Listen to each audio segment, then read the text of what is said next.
दोस्तों बहुत बहुत स्वागत है आप सभी का एक बार फिर से। जी हाँ दोस्तों, आज पूरे दिन की कई महत्वपूर्ण और बड़ी खबरें निकलकर सामने आ रही हैं। जानेंगे सभी खबरों को विस्तार से। तो दोस्तों, खबरों में आगे बढ़ने से पहले वीडियो को एक प्यार भरा लाइक जरूर कर दें और ताजा खबरों को जानने के लिए चैनल को सब्सक्राइब भी जरूर कर लें। तो देखते हैं पहली बड़ी खबर क्या निकल कर आ रही है।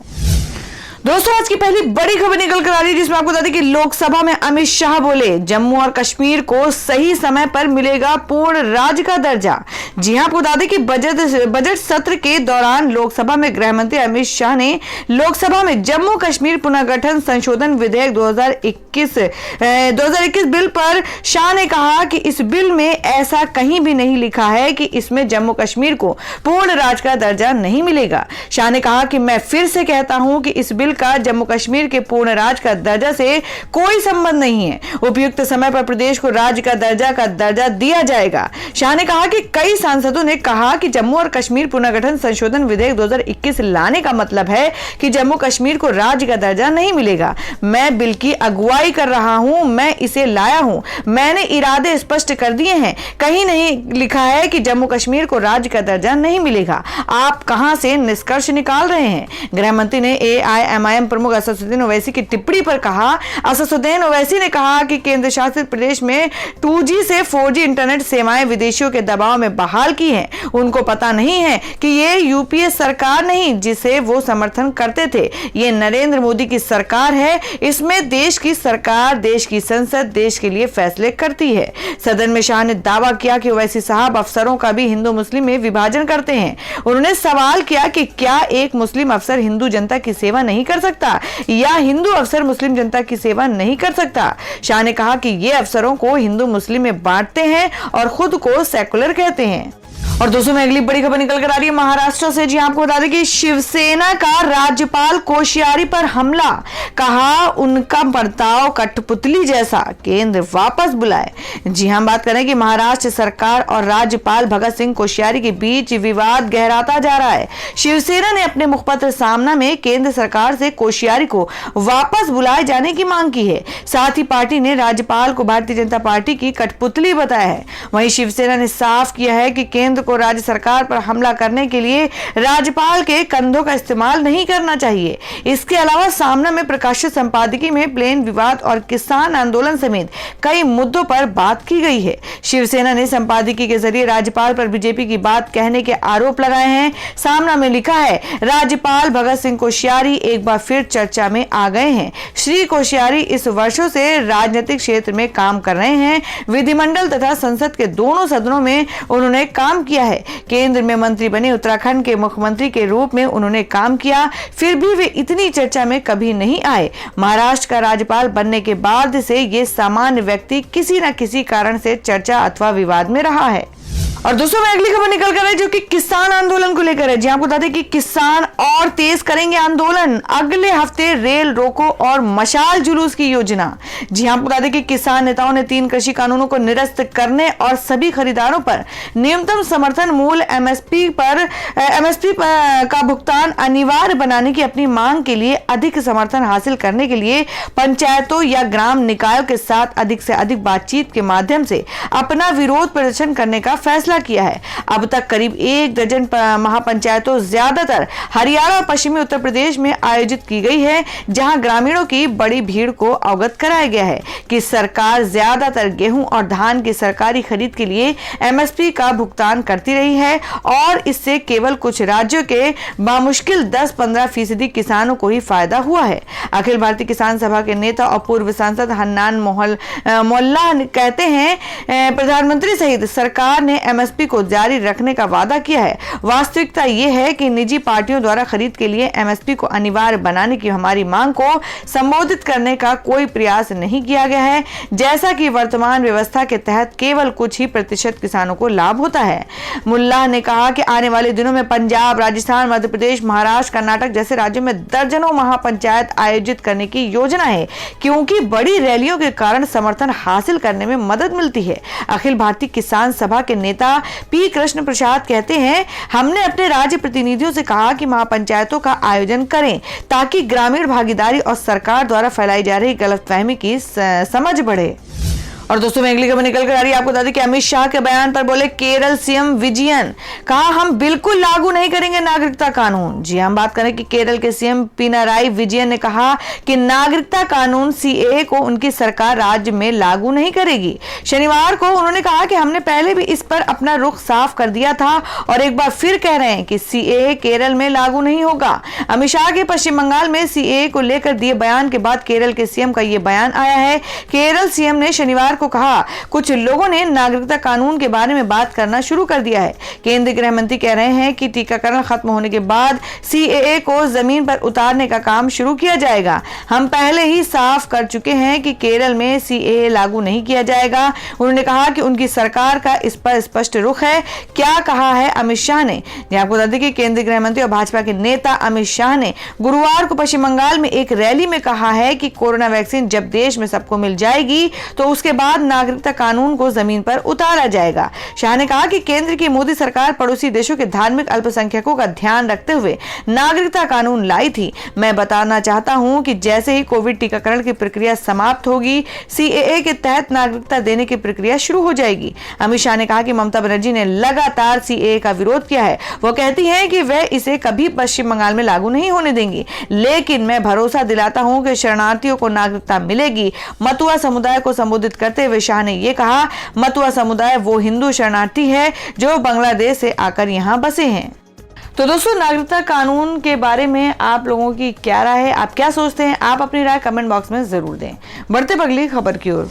और दोस्तों मैं अगली खबर निकल कर आई जिसमें कंगना रनौत ने अरविंद केजरीवाल पर साधा निशाना, लेकिन इस गलती के कारण हुई ट्रोल। जी हां आपको बता दें कि Bollywood actress Kangana Ranaut social media पर आए दिन अपनी पोस्ट के कारण चर्चा में बनी रहती हैं। अपने विवादित बयानों के कारण हमेशा सुर्खियों में रहने वाली कंगना रनौत ने इस बार दिल्ली के मुख्यमंत्री अरविंद केजरीवाल पर निशाना साधा है, जिसको लेकर वो यूजर्स के निशाने पर आ गई हैं। केजरीवाल को निशाने पर लिए जाने के कारण कंगना रनौत जमकर ट्रोल हो रही हैं। आपको बता दें कि एक्ट्रेस कंगना रनौत ने दिल्ली में हुए रिंकू शर्मा मर्डर के ऊपर सीएम केजरीवाल पर तंज कसते हुए ट्वीट किया। कंगना ने केजरीवाल का 2015 का ट्वीट शेयर किया, जिसमें उन्होंने दादरी में मॉब लिंचिंग में मारे गए इखलाक के घर जाने की बात कही थी। ये पुराना पोस्ट शेयर करते हुए कंगना रनौत ने लिखा, डियर केजरीवाल जी, मुझे उम्मीद है कि आप रिंकू शर्मा के परिवार से भी मिलेंगे और उन्हें सपोर्ट देंगे। आप एक पॉलिटिशियन हैं, उम्मीद है कि स्टेटमेंट भी बनेंगे,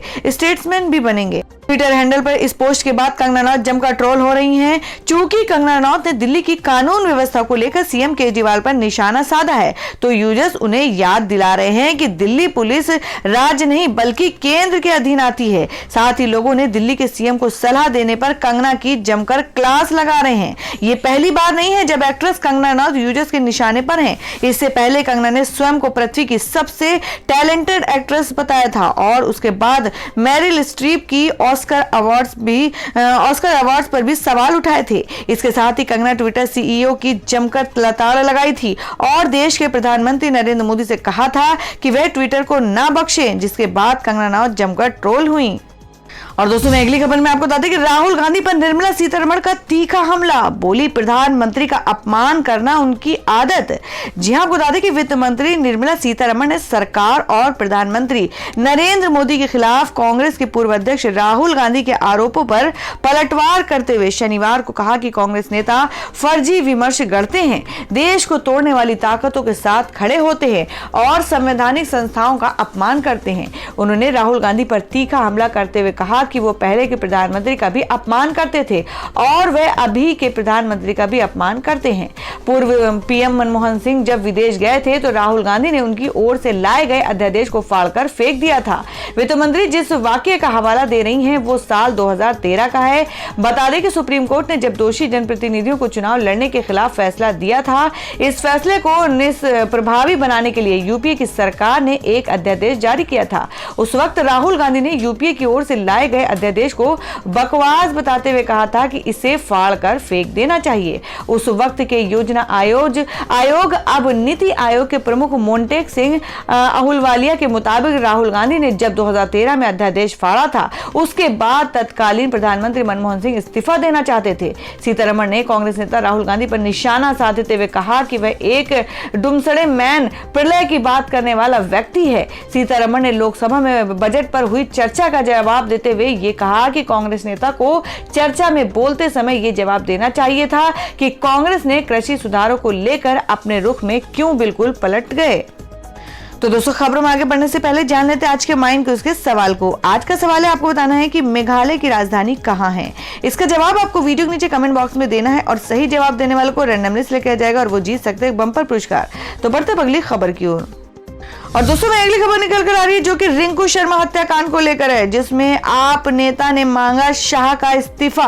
कहा बीजेपी के राज में हिंदू सुरक्षित नहीं। जी आपको बता दें कि राजधानी दिल्ली के मंगोलपुरी इलाके में हुई रिंकू शर्मा की हत्या के मामले में दिल्ली के सत्ताधारी आम आदमी पार्टी ने आज एक प्रेस कॉन्फ्रेंस कर आरोप लगाया कि बीजेपी के शासनकाल में हिंदू सुरक्षित नहीं है। आप प्रवक्ता सौरभ भारद्वाज ने इसके साथ ही देश के गृह मंत्री अमित शाह से इस्तीफा की मांग की है। आप नेता ने कहा कि बीजेपी राज में हिंदू भी सुरक्षित नहीं है। 3 महीने पहले राहुल राजपूत की निर्मय हत्या हुई थी। महिला मित्र के सामने लोग उससे पीटते रहे। जब वो पुलिस के पास गई तो पुलिस वाले चाय पीते रहे लेकिन मदद नहीं की। क्या गृह मंत्री ने पुलिस वालों पर कार्रवाई की? उन्होंने आरोप लगाया कि इन हत्यारों में केंद्रीय गृह मंत्री अमित शाह की पूरी जिम्मेदारी है। इनकी नाक के नीचे हत्याएं हो रही हैं और पुलिस होने दे रही है। भाजपा वालों, अपने राजनीतिक फायदे के लिए हमारे हिंदू बच्चों की जान मत लो। केंद्रीय गृह मंत्री को इस्तीफा देना चाहिए। आप विधायक ने कहा कि केंद्रीय गृह मंत्री अमित शाह की इन हत्याओं में पूरी जिम्मेदारी है। इनकी नाकों के नीचे हत्याएं हो रही हैं और पुलिस होने दे रही है। इसमें भाजपा और अमित शाह का क्या राजनीतिक फायदा है? भाजपा राजनीतिक फायदे के लिए हत्याएं होने दे रही है। भाजपा अपने राजनीतिक फायदे के लिए हिंदू बच्चों की जान मत ले। हमारे बच्चों को इसलिए मत मरवाएं ताकि राजनीतिक रोटियां सेक सको। और दोस्तों, में अगली खबर निकल कर आ रही है बिहार से। जी आपको बता दें कि प्रशांत किशोर के मकान पर चला सरकार का बुलडोजर। जदयू से तोड़ नाता दे रहे हैं ममता का साथ। जी आपको बता दें कि जेडीयू के पूर्व उपाध्यक्ष तथा राजा प्रशांत किशोर के बिहार में उनके पुश्तैनी मकान पर प्रशासन ने बुलडोजर चला दिया। शुक्रवार को पीके के मकान पर जैसे ही बुलडोजर शुरू हुआ, लोगों की भीड़ वहां जमा हो गई।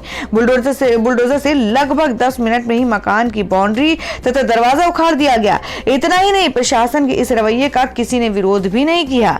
जनता भी प्रशांत किशोर का यह पुश्तैनी मकान है जिसका निर्माण उनके पिता श्रीकांत पांडे ने करवाया था। हालांकि पीके अब यहां पर नहीं रहते हैं। प्रशासन के अनुसार बिहार में अहिरौली के समीप राजमार्ग 84 के 4 लेन किए जाने के बाद इस भूमि पर कब्जा कर लिया गया था, जिसका मुआवजा अभी तक नहीं दिया गया है, जिसकी वजह से उनके इस मकान पर बुलडोजर चलाया गया था। वहीं प्रशांत की ओर से भी इस मामले पर अभी तक कोई प्रतिक्रिया नहीं आई है। बता दें कि प्रशांत किशोर बिहार के मुख्यमंत्री नीतीश कुमार के करीबी रह चुके हैं।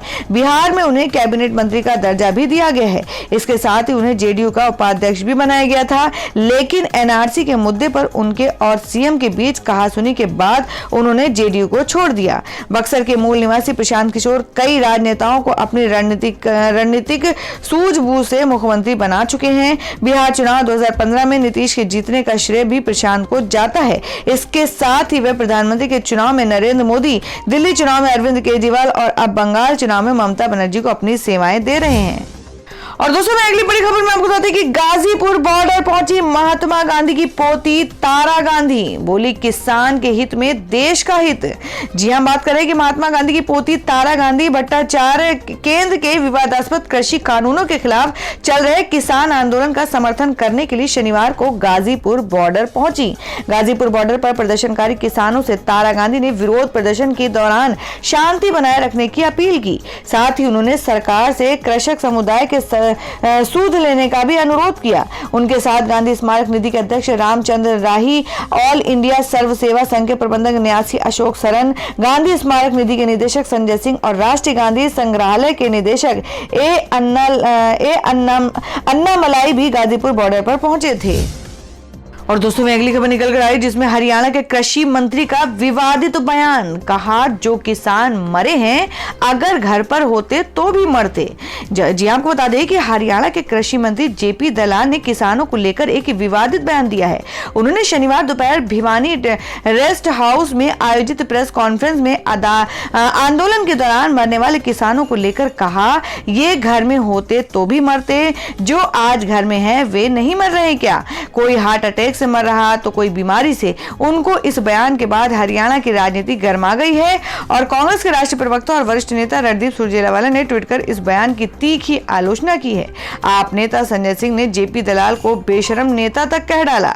दरअसल भिवानी रेस्ट हाउस में आयोजित प्रेस कॉन्फ्रेंस में उनसे सवाल किया गया था कि अगर कहीं दुर्घटना में 10 मौतें होती हैं तो प्रधानमंत्री संवेदना जताते हैं, लेकिन 200 किसानों की मौत पर भी उनकी ओर से कोई ट्वीट नहीं आया। पत्रकार के इस सवाल पर जेपी दलाल ने कहा कि ये जो 200 किसान मरे हैं अगर घर पर होते तो भी मरते। उन्होंने कहा लाख 2 लाख में से 200 6 महीने में नहीं मरते हैं क्या?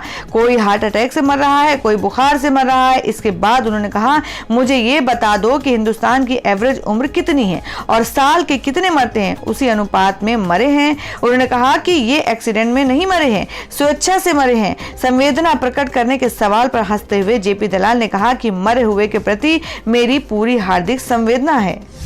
और दोस्तों में अगली खबर निकल कर आई जिसमें रविशंकर प्रसाद ने राज्यसभा में दी जानकारी। कहा इस्लाम या ईसाई धर्म अपनाने पर आरक्षण का लाभ नहीं। जी आपको बता दें कि कानून मंत्री रविशंकर प्रसाद ने राज्यसभा को बताया कि अनुसूचित जाति के जिन लोगों ने इस्लाम या ईसाई धर्म अपना लिया है वे आरक्षण के लाभ का दावा नहीं कर सकते हैं। इतना ही नहीं, ऐसे लोग अनुसूचित जाति के लिए आरक्षित सीटों से संसद और विधानसभा का चुनाव लड़ने के योग्य भी नहीं माने जाएंगे। भाजपा सांसद जीवीएल नरसिम्हा राव द्वारा पूछे गए एक सवाल के जवाब में प्रसाद ने स्पष्ट किया कि हिंदू, सिख और बौद्ध मत को मानने वाले लोग ही अनुसूचित जाति के लिए आरक्षित सीट से चुनाव लड़ने के योग्य माने जाएंगे। इसके अलावा आरक्षण का लाभ भी ऐसे लोगों को ही मिलेगा। प्रसाद ने कहा कि हिंदू, सिख और बौद्ध मत से अलग धर्म मानने वाले लोगों को अनुसूचित जाति का सदस्य नहीं माना जाएगा। हालांकि उन्होंने बताया कि इस्लाम और ईसाई धर्म अपना चुके अनुसूचित जाति जनजाति के सदस्यों को संसद या विधानसभा चुनाव लड़ने से रोकने के लिए जनप्रतिनिधित्व अधिनियम में संशोधन का कोई प्रस्ताव नहीं है। केंद्रीय मंत्री ने स्पष्ट कहा कि हिंदुत्व को मानने वालों और इस्लाम या ईसाई धर्म अपना चुके लोगों के बीच स्पष्ट विभाजन नजर आता है। और दोस्तों में अगली खबर में जान लेते क्या है देश भर में मौसम के ताजा हालात। जी आपको बता दें कि घने कोहरे के बीच ठंड की वापसी। पश्चिमी विक्षोभ के चलते इन राज्यों में है बारिश का अनुमान। जी हम बात करें कि दिल्ली एनसीआर में मौसम ने एक बार फिर करवट लिया है। दिन में हो रही तेज धूप से लोगों को सर्दी से राहत मिली हुई है। वहीं सुबह और रात के दौरान घना कोहरा छा जाने से मौसम ठंडा हो गया है। शनिवार सुबह कोहरे की मोटी चादर दिल्ली में छा गई, जिसकी दृश्यता सुबह 8:30 बजे सफदरजंग से 50 मीटर और पालम में 250 मीटर दर्ज की गई। दिल्ली का न्यूनतम तापमान 10.8 डिग्री सेल्सियस दर्ज किया गया। अधिकतम तापमान 27 डिग्री सेल्सियस के आसपास रहने की संभावना है। ठंड की वापसी के बीच राष्ट्रीय राजधानी दिल्ली में हवा की गुणवत्ता बहुत खराब श्रेणी में दर्ज की गई है। वहीं पश्चिमी विक्षोभ के कारण जम्मू कश्मीर से लेकर हिमाचल प्रदेश और उत्तराखंड के कई इलाकों में बर्फबारी और बारिश होने के आसार बने हुए हैं। तो दोस्तों ये थी अब तक की सभी बड़ी खबरों की अपडेट्स। टुडे ब्रेकिंग न्यूज और लेटेस्ट खबरों को देखने के लिए हमारे चैनल को सब्सक्राइब जरूर कर लें, वीडियो को लाइक और शेयर भी जरूर कर दें अपने दोस्तों और रिलेटिव्स के साथ। तो दोस्तों फिर मिलेंगे काम की खबरों और सरकारी योजनाओं की एक और नई वीडियो के साथ। तब तक के लिए धन्यवाद दोस्तों।